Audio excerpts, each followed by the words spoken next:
السلام عليكم ورحمة الله وبركاته. حبايبنا الغاليين، أبطالنا أبطال سنة ثالثة ثانوي، يا أهلا بيكم وكل سنة وأنتم طيبين موفقين ومسددين بإذن الله.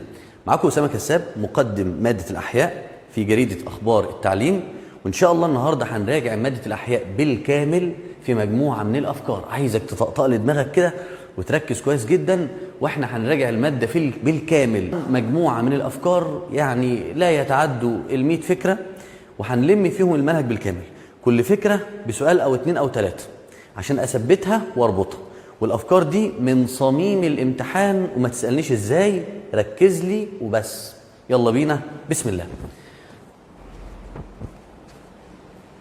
الفكرة الأولى يا أبطال بتقول إن المترسبات في النبات قد تؤثر على النفاذية لبعض المواد، والكيوتين ده مادة شمعية. متشكر، ماشي.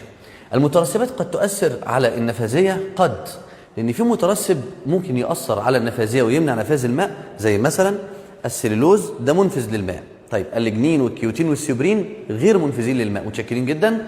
والكيوتين مادة شمعية، يعني المفترض ان هي غير منفذة للماء. خلي بالك من اهم فكرة عايز اديها لك دلوقتي، ان انت تعرف ان الكيوتين مادة شمعية، وتعرف ان الكيوتين غير منفذ للماء، ولكن هل تعلم ان الكيوتين ممكن يعدي المية؟ ازاي؟ ايه رأيك لما كنت بتاخد في سنة تانية ثانوي ان في حاجة اسمها النتح الكيوتيني؟ ده كان معناه ايه؟ معناه ان المية بتطلع من النبات من خلال الكيوتين اللي هو مادة شمعية. اذا من الممكن ان المية تطلع كبخار، ده لو كان كيوتين، ولو كان نتح كيوتيني. نتح يا اولاد كيوتيني. السؤال بيقول اي المترسبات التالية تؤثر على مرور الماء الى داخل الخلية؟ الى داخل الخلية. والله اللي بيأثر على دخول الماء الى داخل الخلية، نركز نكتب بس مع بعض، بسم الله. تمام. الكيوتين، صح يا مستر، صح، تؤثر على مرور الماء. الكيوتين يؤثر على مرور الماء، ماشي. كمل كلام كده. الموجود داخل الجدار، الكيوتين يا مستر مش موجود داخل الجدار. خلي بالك ان الافكار عملناها لك بعناية عشان تاخد المعلومة، وممكن السؤال الواحد من اختياراته يديك اكتر من معلومة، فانا عايزك تركز لي في كل سؤال ليه صح وليه غلط. طيب الكيوتين ما بيكونش داخل الجدار. السيوبرين المترسب في الفلين، صح، السيوبرين فعلا يعني غير منفذ للماء، وهو مترسب في الفلين، الجملة دي صحيحة. طيب تمام. الليجنين، ماشي، المترسب على البشرة الخارجية، والله الليجنين كان صح، لكن مترسب على البشرة الخارجية دي اللي غلط. إذا دي غلط ودي غلط، هختار الاختيار د. أنا عايزك تحط إيدك كده وتقول كيوتين سيوبرين. كيوتين يعني ايه ده يا مستر؟ شايفه، انا شايفه سيوبرين. فالكيوتين والسيوبرين بشوفهم بعيني، لان دول مترسبات في الخلايا المحيطيه اللي انا بشوفها بعناية لما بشوف نبات. ان كان اخضر يبقى انت شايف كيوتين، ان كان يعني اللي هو النباتات الخشبيه فانت شايف سيوبرين. طيب ليجنين سيلولوز، ايه ده يا مستر؟ الليجنين والسيلولوز انا ما بشوفهمش بعيني، لان دول في الخلايا اللي في العمق، في الخلايا الداخليه اللي جوه. طيب اذا كده يا ابطال انا عندي الكيوتين والسيوبرين في الخلايا المحيطيه، الليجنين والسيلولوز في الخلايا الداخليه. حلو الكلام. طيب جميل. انا ما اتكلمتش في نقطه ان ده مترسب داخلي ولا خارجي، دي حاجه ثانيه، بس انا مش عاوز اقولها دلوقتي. اظبط لي دي وتممها لي وتمام. السؤال الثاني، من الممكن أن يمر الماء عبر الكيوتين عندما، إمتى يمر الماء عبر الكيوتين؟ يترسب الكيوتين بكمية كبيرة. لما يترسب بكمية كبيرة، يا سلام يعني الماء هتمر منه لما يترسب بكمية كبيرة؟ طبعا غلط. طيب عندما يترسب الكيوتين بكمية صغيرة، مش هو ده المقياس، هو الكيوتين غير منفذ. عندما يكون الماء في صورة بخار كالنتح الكيوتيني، هي دي. لا يمكن أن يمر الماء أبدا من الكيوتين. ممكن يمر من الكيوتين ده لو كان نتح إيه يا أبطال؟ لو كان نتح كيوتيني. ها، صلى على رسول الله وزيدوا النبي صلاة وركزوا أكتر معايا. الملحوظة الثانية، الكيوتين أو السيوبرين، ماشي، الكيوتين أو السيوبرين كلاهما يمنع فقد الماء. متشكرين جدا. والكيوتين يترسب على الورق الأخضر، صح، والساق لو عشبية، ها، نفس الكلمة لسه قلتها من شوية، والساق لو عشبية. يبقى الكيوتين على الورق الأخضر والساق لو خضراء. والسيوبرين يترسب بالخلايا الخارجية، برضو شايفها بعيني، ها، للسيقان الخشبية. جميل. ومن المستحيل أن يترسب أيهم في المجموع الجذري، ما ينفعش، هيموت الجذر. تمام كده. ولكن يترسب بالأجزاء الهوائية وأوراق وسيقان عشبية وسيقان خشبية، ولكن يترسب بالأجزاء الهوائية اللي فوق الأرض، وأوراق وسيقان عشبية وسيقان كمان خشبية. إذن يا أبطال كيوتين، سيوبرين شايفهم بعيني، لجنين، سيليلوز مش شايفهم. والكيوتين والسيوبرين الساق لو خضرة أو الورقة فده كيوتين، ساق خشبية ده سيوبرين. ماشي يا أبطال؟ طيب نشوف كده مع بعض. أي مما يلي صحيح عن المترسبات بالأجزاء الهوائية اللي فوق. السليلوز واللجنين في الخلايا الداخلية للسيقان. السليلوز صح واللجنين صح في الخلايا الداخلية. مظبوط يا مستر، جميل. طيب الكيوتين والسيوبرين بالخلايا المحيطية للسيقان. الكيوتين والسيوبرين جميل بالخلايا المحيطية للسيقان صح. الكيوتين على خلايا البشرة بتاعة الأوراق وبعض السيقان اللي هي السيقان العشبية. إذن جميع ما سبق. الإجابة الصح تكون يا ولاد جميع ما سبق. ماشي يا أبطال؟ نركز مع بعض ونسمي الله ونصلي على رسول الله ونزيد النبي صلاة عشان ربنا يكرمنا ونحقق ما نتمنى. لاحظ ان طريقة توزيع المترسب طريقة التوزيع، ما هو خلي بالك الخرسانة بتشيل العمارة، لكن لما توزع الخرسانة في أعمدة بشكل هندسي معين يشيل أكتر، فطريقة التوزيع بتدعم النبات بشكل أكتر. طريقة توزيع المترسب تكسب النبات دعما أكبر. فمثلا التوزيع المنتظم للسليلوز، لو التوزيع منتظم للسليلوز بيخلي النبات أكثر قوة وصلابة. طب لو التوزيع غير منتظم للسليلوز مرونة، أكثر مرونة. جميل. ما الذي يجعل النسيج الكولانشيمي أكثر مرونة رغم دعمه للأنسجة النباتية؟ رغم دعمه للأنسجة النباتية إيه اللي بيخليه أكثر مرونة؟ يبقى التنظيم يا أولاد؟ المنتظم ولا الغير منتظم؟ أكثر مرونة الغير منتظم.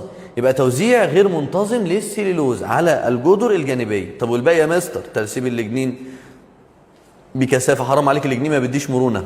احتواء الخلايا على فجوات عصارية ممتلئة، مالها ومال الدعامة التركيبية دي؟ وجود بلاستيدات. بتهزر حضرتك صح؟ دي ملهاش علاقة خالص، اللي هي البلاستيدات يعني. الفكرة رقم 4 وما زلنا في الدعامة في النبات. أنا همسك لك المنهج حتة حتة في كل بند كده وفي كل جزء كده. الدعامة في النبات، الدعامة في الإنسان، ناخد شوية أفكار.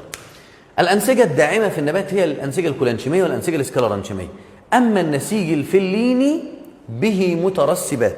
طيب تاني الأنسجة الداعمة في النبات هي الأنسجة الكولانشيمية والسكلرانشيمية، طبعا هي دي الداعمة. طب والفلين يا ماستر؟ ما في سيوبرين به مترسبات، ولكن وظيفته الأساسية ليست الدعامة بل المناعة. أنت لما رسبت الفلين أو لما رسبت السيوبرين في الخلايا الفلينية كان من أجل المناعة. طيب أي الأنسجة التالية تعتبر نسيج دعم؟ دعم ده برانشيمي ما فيهوش دعم تركيبي، كولانشيمي في دعم، سكلرانشيمي في دعم، البشرة ما فيهاش دعم حتى مش مترسب عليها كيوتين. يبقى 2 يبقى 2 و3. هختار الاختيار د. السؤال اللي بعد كده وهي الفكرة رقم 5. الوظيفة الأساسية للهيكل العظمي هي الدعم وتوفير مكان للعضلات. يبقى الهيكل العظمي وظيفته الأساسية الدعم، يعمل لك دعامة، يشيل جسمك، يخليك ولقد خلقنا الإنسان في أحسن تقويم. وتوفير مكان أحط عليه العضلة عشان العضلة تنقبض وتحدث حركة. ليسهل الحركة. والوظيفة الغير أساسية هي إنتاج الدم، غير أساسية، المناعة غير أساسية، تنظيم الحرارة غير أساسية. ما تكون بسبب مين؟ بسبب الدم الذي يصنعه العظام. أي مما يلي يمثل وظائف غير مباشرة للهيكل العظمي. تسهيل الحركة وتوفير الدعم. طيب توفير الدعم دي المفروض إن هي وظيفة أساسية، وأنا طالب منك الغير الغير مباشرة، الوظائف الغير أساسية أو الغير مباشرة. طيب إنتاج خلايا الدم غير مباشرة، حماية الجسم من الأمراض غير مباشرة. يبقى ب وج إجابات صحيحة. الفكرة طبعا أهو نعلم ب وج اللي هو الاختيار د هي الإجابة الصحيحة. الفكرة اللي بعد كده فكرة رقم 6. يتصل بالعمود الفقري بشكل مباشر الجمجمة وعظام الحوض والقفص الصدري فقط. يبقى تاني اللي متوصل بالجمجمة أو بالعمود الفقري بشكل مباشر الجمجمة مباشر العنقية، والقفص الصدري مباشر، وعظم الحوض مباشر. طيب وبشكل غير مباشر الأطراف العلوية والأطراف السفلية والحزام الصدري. حتى الحزام الصدري اتصاله بالعمود الفقري كان غير مباشر. ازاي يا مستر؟ امال ايه؟ الاطراف العلويه كانت عن طريق القفص الصدري وعظام الكتف، والحزام الصدري كان عن طريق القفص، والاطراف السفليه كانت عن طريق عظام الحوض. سهله يا مستر ولا صعبه؟ لا صعبه بصراحه، هكدب عليك يعني انا شايفها صعبه. طب ايه رايك هسهلها لك؟ مستعد تفهم؟ مستعد تفهم. ايه رايك لو انا قلت لك يا باشا حسبه جميله وبسيطه؟ هنقول ان ده العمود،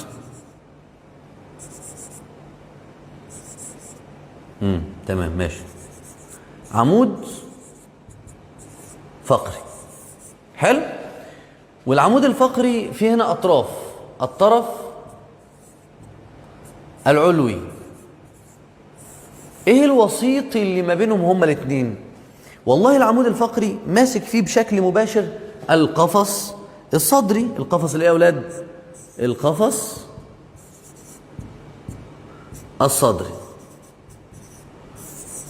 والقفص الصدري لو مشيت معاه وركزت لي كده في القفص الصدري هتلاقي القفص متصل بمين؟ ها، مش القفص ده من ضمن القص؟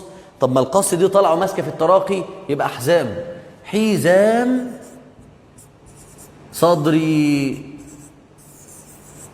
اذا يا باشا اللعبه البسيطه دي، العمود الفقري لما اتصل بالطرف كان عن طريق القفص الصدري والحزام الصدري. اهي ايه انا قلت لك فين؟ انا قلتها لك فين؟ قلت لك ان العمود الفقري اتصل بالطرف العلوي عن طريق القفص الصدري وعظام الايه؟ القفص الصدري وعظام الكتف. ايه عظام الكتف دي؟ اللي هو الحزام الصدري. ما الحزام الصدري له اسم تاني اسمه عظام الايه؟ ها؟ الكتف. الاثنين صح. حتى لو جيت قلت لك الحزام الصدري او عظام الكتف ده اهي دي كيف اتصلت بالعمود الفقري؟ عن طريق مين؟ القفص الصدري.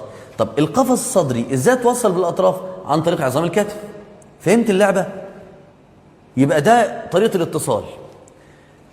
خلاص. طيب ما نوع الفقرات التي يتصل بها الجمجمه والقفص الصدري وعظام الحوض؟ الجمجمه ماسكه في ايه؟ في كل الفقرات العنقيه ولا بعض الفقرات العنقيه؟ بعض الفقرات العنقيه طبعا، بعض الفقرات العنقيه. يبقى انا كده مضطر ان اختار ما بين دول. ايه هم دول يا مستر؟ كل غلط. جميل. يبقى انت دول الثلاثه دول معاك، يبقى الف كده ايه؟ غلط.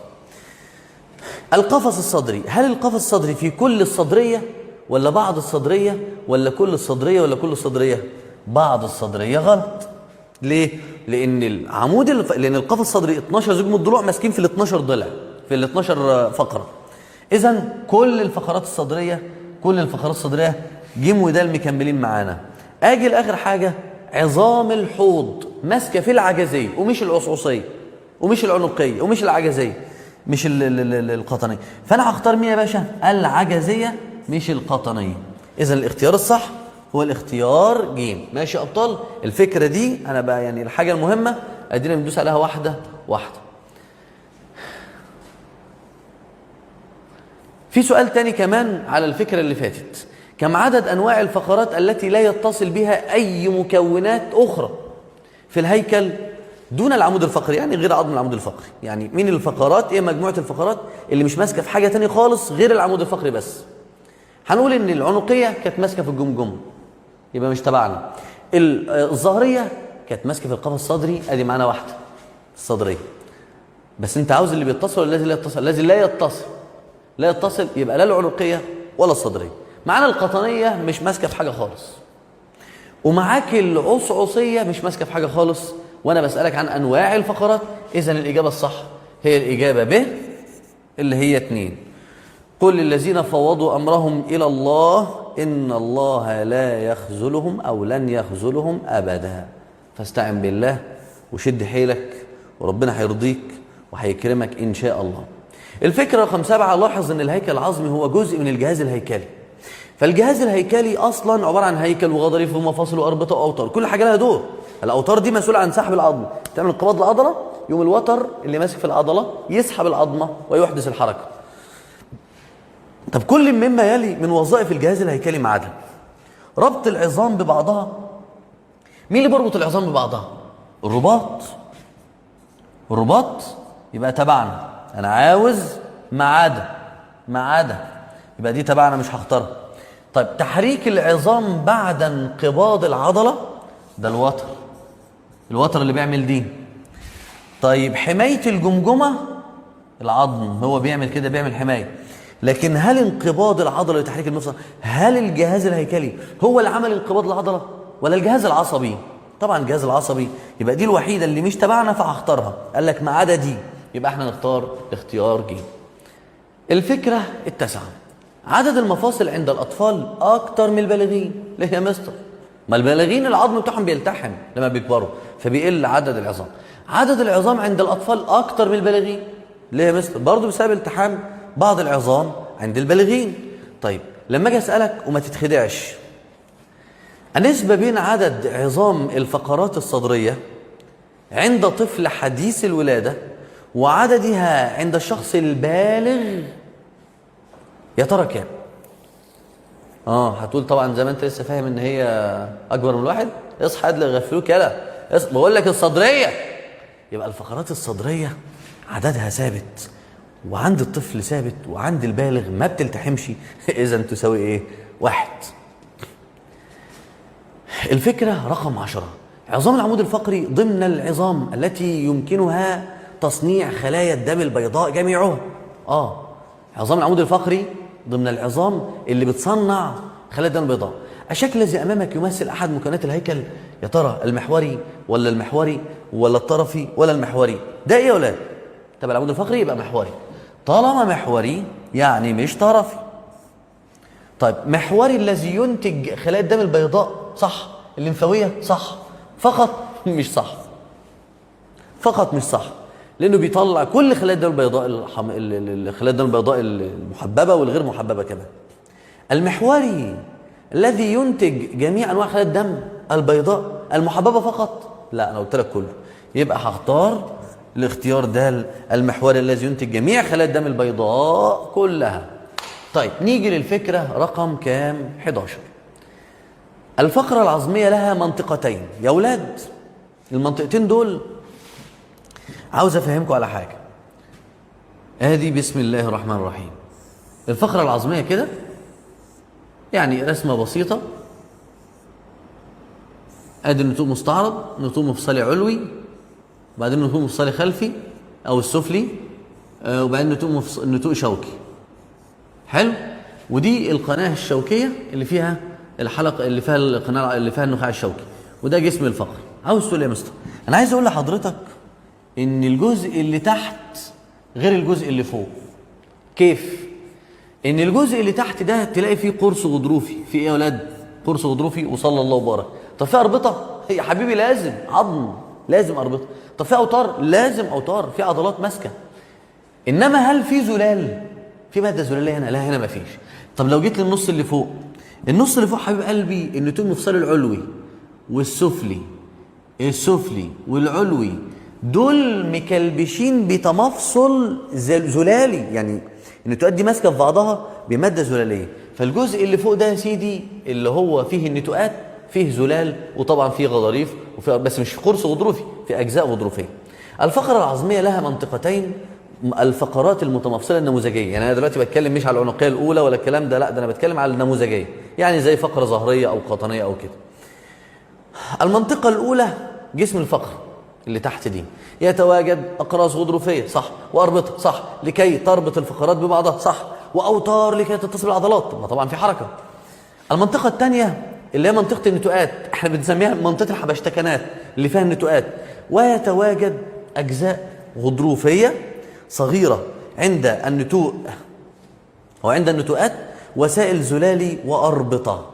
يبقى المنطقه الثانيه فيها حاجه زياده الا وهي سائل زلالي. طيب جميل. لما اجي ابص كده يا سيدي واسالك اي من التراكيب التاليه لا يتواجد ما بين اجسام الفقرات ويتواجد عند النتوءات؟ على طول هتقول مين يا سيدي؟ السائل الزلالي. يا رب. الفكره 12، تحديد الحركه هي وظيفه الرباط فقط. هي وظيفه الرباط. اصحى قاعد معايا يلا، اصحى يلا. تحديد الحركه هي وظيفه الرباط فقط. ماشي يا سيدي. والرباط نسيج ضام، شكرا على المعلومه، وهو اكثر مرونه من الوتر. صح، هو مرن فعلا بس مش قوي، مش اقوى من الوتر. ما هو اصبر يا سيدي، واقل قوه من مين؟ من الوتر. اي مما يلي يميز الرباط عن الوتر. طيب الرباط يا سيدي الارتباط بالعظام، هل دي ميزه؟ يا مستر مرتبط بالعظام يا ابني انت احول، ما انا عارف الارتباط، هل دي ميزه؟ ما حدش غيره بيرتبط بالعظام بالنسبه للوتر يعني ما بيرتبطش؟ لا الوتر بيرتبط، خلاص يبقى مش ميزه. انا عاوز ميزه، حاجه عندك مش عند غيرك. الارتباط بالعضلات. الارتباط بالعضلات مش ميزه بل مش صفه اصلا. يعني هو يعني انت عندك الرباط اصلا مش بيتصل بالعضلات. طب القوه؟ لا. ليه؟ الوتر اقوى من الرباط. المرونه؟ فعلا المرونه دي ميزه عند الرباط، عند الرباط مش عند غيره. الفكره 13 قد ينتحي الجذر بعيدا عن الضوء. يعني انا هجيبها لك بطريقه تانية، هخفي عنك دي وركز لي كويس. انت عارف ان الضوء لما بيجي كده الساق بينتحي ناحيه الضوء والجذر بيبعد عن الضوء. حلو. طيب ايه رايك لو دفنت الجذر في تربه، مش خليته في مكان في ميه وازاز وضوء واصل له، لا في تربه مدفونه. حلو. وعرضت النبات للضوء. خلاص يا مستر لو ده مدفون الضوء مش هيوصل، يعني يبقى الساق يلف ناحيه الضوء وصلى الله وبارك. طب والجذر؟ لا مش ما يرجعش بعيد عن الضوء. ليه؟ الضوء مش واصل له اصلا، الضوء لم يؤثر عليه انه بعيد.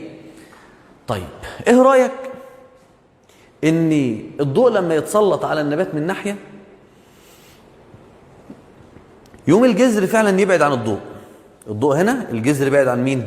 الضوء، والساق راح ناحيه الضوء.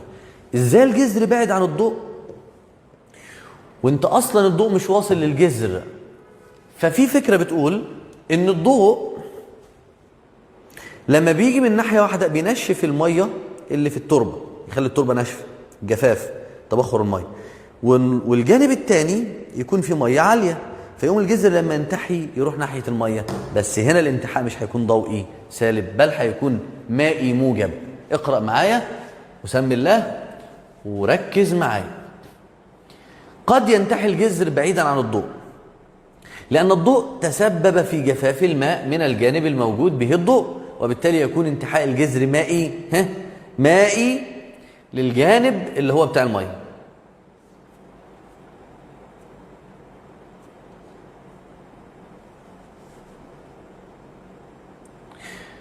وبالتالي يكون انتحاء الجذر مائي لجانب الماء. انتحى الجذر إلى الجانب البعيد عن الضوء وهو مدفون في التربة، رغم أن الماء كان بالتساوي على جانبي الجذر قبل التعرض للضوء. فما هو نوع هذا الانتحاء؟ طبعا ده على طول الانتحاء مائي موجب، مش ضوئي سالب، مش ضوئي سالب. ماشي يا أبطال؟ يلا ركزوا معايا. الفكرة 14. الحركات الموجودة بالنبات والتي تعتمد في حدوثها على حركة الماء هي اللمس والنوم واليقظة، ودول معتمدين على المية. أنا لما بلمس النبات المية بتطلع من الانتفاخات الخلايا المجاورة فبالتالي بتتدلى الورقات، وكذلك في النوم واليقظة لما الظلام بيجي بتطلع المية من الانتفاخات. أما الحركات التي تعتمد على الأكسنات هي الشد والانتحاء والماء. خلاص كده الشد والانتحاء دي بقى حتة تانية. وخلي بالك إن المية مش عضوية، الماء غير عضوي، H2O الحاجة العضوية بيكون فيها كربون وهيدروجين، لكن المية غير عضوي، والأكسنات عضوي. والأكسنات يا سيدي عضوي. طب لما أجي أسألك سؤال، أي من الحركات التالية تعتمد على وجود مادة عضوية؟ أي من الحركات التالية تعتمد على وجود مادة عضوية تكون هي السبب الرئيسي في الحركة؟ قصدك أكسنات؟ أيوة يا سيدي أكسنات. خلاص طب طالما أكسنات يبقى مين؟ يبقى على طول الانتحاء. بس إنما اللمس والنوم واليقظة مية. ترتيب ما يقوم به المحلاق. المحلاق يدور الحالق في الهواء حتى يلامس جسما صلبا فالتصق به بقوة. وبعدين يا مستر، وبعدين يبقى أول حاجة لما بيلمس بيلتف، ولما بيلتف يبدأ يتموج، يعمل زي سلك التليفون فيشد نبته اتجاه الدعامة. يعني لما تلاقي ان في محلاق مسك في الدعامه كده خلاص مسك فيها، يبدا المحلاق يتموج، فلما يتموج طوله بيقل يقوم يشد نبته باتجاه مين؟ الدعامه. وفي الاخر يبدا المحلاق يتغلظ بمترسبات يعني زي اللجنين والسلولوز. الدوران في الهواء، الالتفاف حول الدعامه، التموج لسحب النبات، التغلظ بالدعامه. اي من الاحداث التاليه تحدث بعد دوران المحلاق؟ أي من الأحداث التالية تحدث بعد دوران المحلاق. مستر ما انت لسه قايل اهو بعد الدوران يبقى الالتفاف. الالتفاف حول الدعامة صح. وعاوز أعلمك درس إنك لما تيجي تحل سؤال اقرأ الاختيارات للنهاية. كمل كده. يموت. يموت. التغلظ بالدعامة. التغلظ ده في الآخر خالص دي. احتمال ألف أو ب. ألف أو ب. ازاي؟ لان المحلاق ممكن فعلا يلمس الدعامه بعد ما بيدور في الهواء، ممكن يلمس الدعامه فيلتف حول الدعامه، ممكن ما يلمسهاش فيذبل ويموت المحلاق. اذا الاختيار صح والاختيار دال. هات اخرك، قوم تكسلش. الفكره 16. حركه السيتوبلازم مش مرئيه، ما بنشوفهوش لانه شفاف طبعا، ولكن نستدل عليه ويستدل عليها اي على هذه الحركه من تحرك البلاسات الخضراء. ده لولا البلاسات الخضراء ما كناش عرفنا ان هو بيمشي اصلا. الملونه في تياره اللي هو السيتوبلازم. عند فحص خليه نباتيه تحت المجهر لوحظ تحرك عدد من البلاسات الخضراء بشكل دائري حول الفجوه العصاريه داخل الخليه. ما التفسير الفسيولوجي الادق لهذه الظاهره؟ ألف، انتقال البلاستيدات بفعل الامتداد الخلوي لنمو الجذر. يعني هي انتقال البلاستيدات الخضراء بسبب امتداد الخلايا لما الجذر بينمو. ايه جاب دي؟ انا بقول لك ايه سبب انتقال البلاستيدات؟ يبقى السيتوبلازم. فالف غلط. ب، دوران البلاستيدات نتيجه تغير الضغط الاسموزي. يا سلام، يعني هي البلاستيدات هتتحرك بسبب ان حته ضغطها الاسموزي عالي وواطي فهتنتقل كده او العكس؟ طبعا لا، حتى دي مالهاش علاقه بحركه البلاستيدات. حركه البلاستيدات مدفوعه ايوه بالحركه الدورانيه للسيتوبلازم، هي دي حول الفجوه، هي دي. فمين اللي دافع البلاستيدات الحركه؟ او مين اللي دافع البلاستيدات الحركه؟ هو السيتوبلازم. تحرك البلاستيدات بفعل الشد الناتج عن الخيوط المغزليه في البتنجانيه. طبعا اي كلام. الاختيار الصح اختيار ج. خيوط الميوسين البروتينيه بيطلع منها روابط مستعرضه، وهذه الروابط مواقع ارتباطها على الاكتين. خيوط الميوسين البروتينيه بيطلع منها روابط مستعرضه، وهذه الروابط مواقع ارتباطها فين يا اولاد؟ على الاكتين. يعني ايه الكلام ده؟ يعني يا مستر ادي خط زد وادي خط زد، اكتين اكتين اكتين اكتين، اديها واحده ميوسين. فين بقى الروابط المستعرضه؟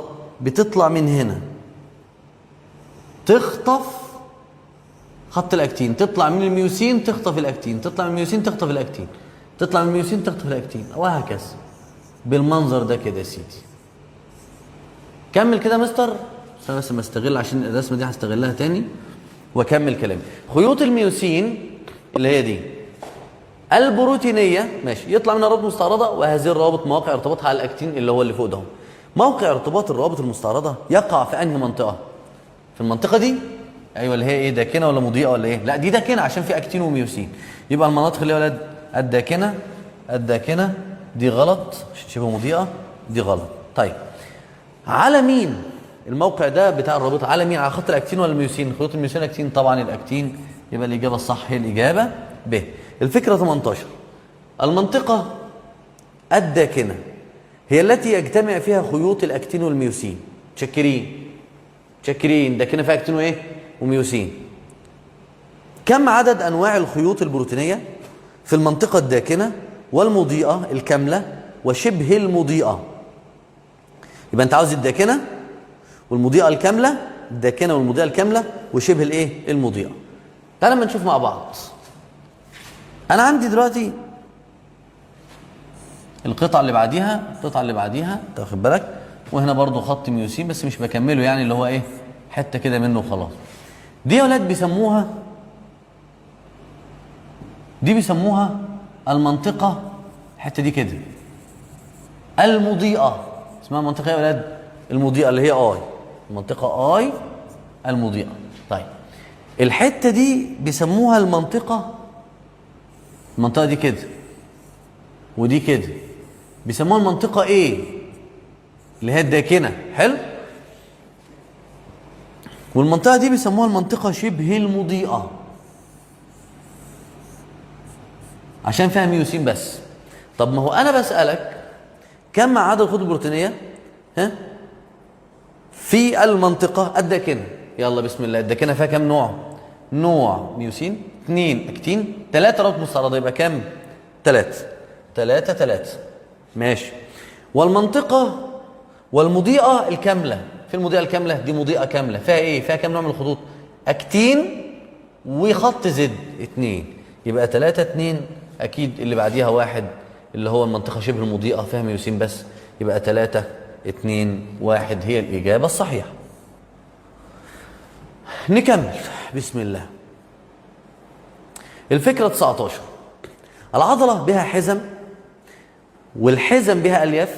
انت لما بتروح للجزار كده تقول له انا عايز الموزه بتاعت الفخده، ممكن يطلع لك الموزه ماسكه بعضها، الموزه اللحمه العضله الحلوه دي طلعها لي على بعضها كده، هتلاقي ان الموزه عليها غشاء كده، ده اسمه نسيج ضام. اسمه نسيج ايه؟ ضام، غشاء العضله. حلو. طيب العضله بها حزم، فيها بقى جواها حزم، لما تيجي تقطعها كده تمسكها تبص فيها هتلاقي ان فيها ايه؟ حزم. والحزم بها الياف، كل حزمه تسحبها هتلاقي فيها الياف. يعني الياف خلايا كتير، حتى انا كاتب لك او خلايا، وعددها بقى من 5 ل 100. لو العجل اللي انت واخد منه الموزه دي عجل كده مليان وشبعان، تلاقي العضله بتاعته ما شاء الله ما شاء الله الحزم فيها يطلع 100 ليفه. طب لو عجل مهكع كده تعبان العضله بتاعته مخسعه، هتلاقي ان عدد الخلايا جوه الحزمه قليل. طب والالياف او الخلايا بها جواها لييفات، يعني اسحب خليه واحده من ال5 او ال100 دول، يعني هتدور جواها تلاقي من 1000 ل 2000 لييف.